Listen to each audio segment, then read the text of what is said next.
eng qimmat xodim bu eng yaxshi xodim deganimi?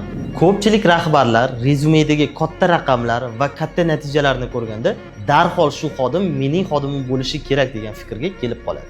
Ammo shuni yodda tutish kerakki, tajribasi katta xodim doim ham sizning kompaniyangizga mos kelmasligi mumkin. Katta kompaniyalarda ishlagan ko'plab top mutaxassislar resurslar cheklanmagan odatlarga ko'nikib qolgan bo'lishadi.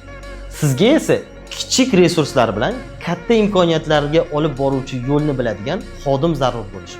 Xodimning qiymati faqatgina uning tajribasida emas, kompaniyangizga mos kelishi, vaziyatlardan to'g'ri chiqib keta olishida hamdir. Intervyuda faqatgina texnik savollardan tashqari behavior interview usulidan ham foydalaning. Masalan, muammoli vaziyatlarga duch kelganda qanday yo'l tutishi haqida undan so'rang. Kompaniyangiz qadriyatlari va madaniyatga mos kelishini sinang. Xodimlarni to'g'ri tanlash kelajakdagi kompaniyangizdagi stresslarni va turli xil yo'qotishlarni oldini oladi.